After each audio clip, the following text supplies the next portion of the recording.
الليلة يحل ضيوف على اعتصام الصمود مجموعة من الإخوة الأشقاء من تونس، الأخ عبد الله الزويري، أخ من لبنان، أخوة من فلسطين.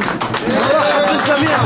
في يوم الأرض بشير في يوم الأرض الأخ من لبنان يحب يعرف. اي باش يقدموا لنا الأخ عبد الله، ثم بعد ذلك باش يقدم لنا كلمة عن اعتصام الصمود، وكذلك الأخوة من فلسطين. جيب سجل ذهبي. مرحبا بك.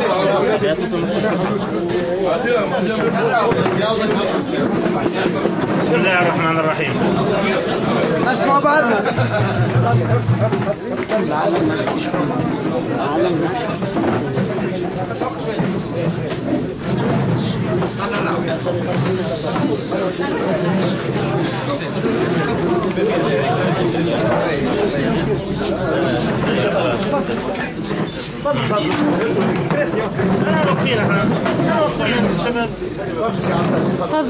بسم الله الرحمن الرحيم، والصلاة والسلام على سيدنا محمد صلى الله عليه وسلم وعلى آله وصحبه ومن تمسك بسنته وسار على هداه إلى يوم الدين.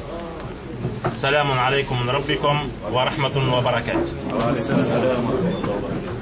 اعتصام الصمود بادر بإقامته مجموعة من إخواننا هذا من الوقت حاضر تراهم الشعور بيضاء واللحي بيضاء، لكنهم في عام 91 عندما وقع القبض عليهم والزج بهم في السجون كان أغلبهم تلاميذ ثانوي أو طلبة أو إعدادي، وقضوا في السجون ما شاء الله أن يقضوا، ثم خرجوا إبان حكم بن علي، فكان وهم لم يتحصلوا على شهادات في الدراسة ولم يكملوا دراستهم، وحرموا من هذا الحق داخل السجون، وحرموا من هذا الحق بعدما خرجوا من السجون وقد بلغوا من العمر عتية. دخلوا للسجون وأعمارهم بين 18 و19 و20 سنة و21 سنة، وخرجوا ليجدوا أنفسهم في الأربعينات. الحمد لله الذي من علينا بهذه الثورة المباركة وتغير الحال، وذهب معذبهم ومضطهدهم الأول، راح إلى جهنم.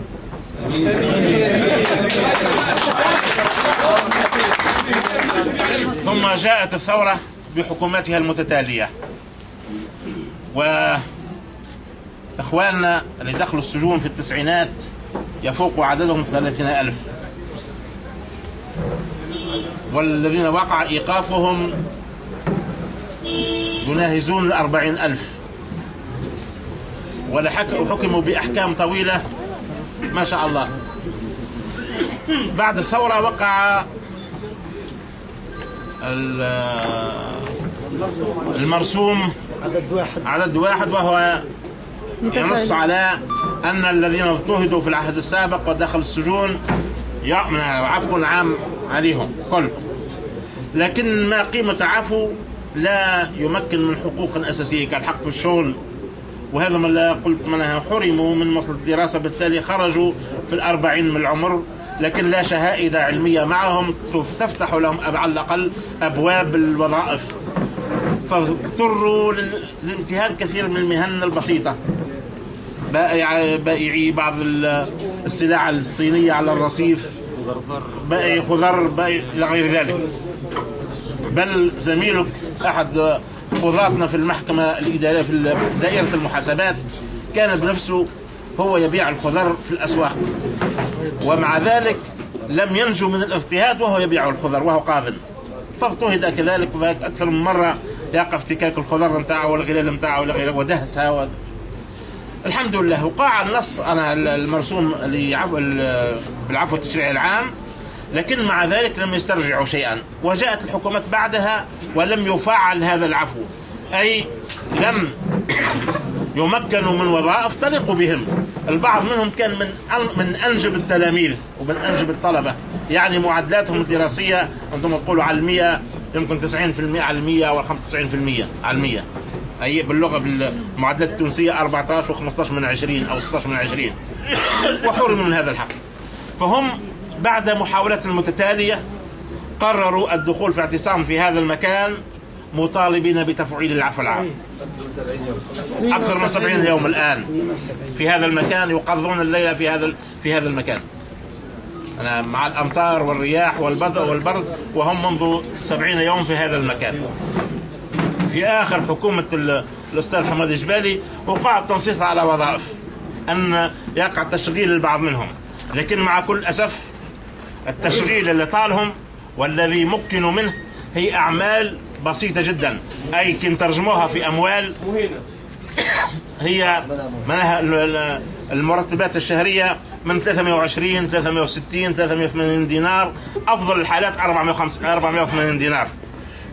و480 دينار هذه لا يمكن لأحدهم أن يبني بيت، يتزوج إلى غير هذا. من المستحيل يصبح بالنسبة إليهم أن يطمحوا لهذه الأشياء. وهذه مظلمة أخرى، لأن داخل التفعيل العام أغلقت عليهم باب الوظائف التي فيها مرتبات بعض الشيء محترمة، ومكنوا من وظائف كما قال أحد إخواننا هنا مهينة، أي مرتباتهم بسيطة جدا، 200 دولار أو تقريبا في الشهر.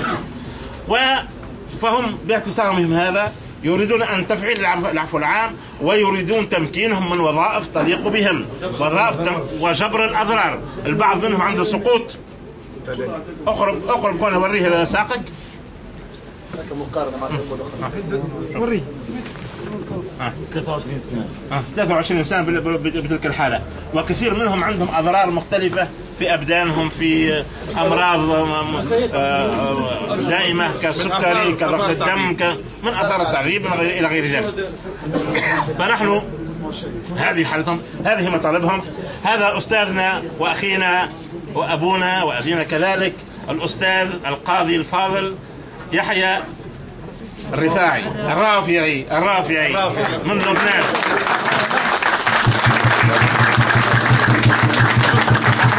احنا كنا معا وحدثنا، هو من طرابلس لكن العمل في لبنان، وحسب ما اعلمنا ان كل القضايا اللي نظر فيها كانت كلها لا يقع تعقيدها، والحمد لله.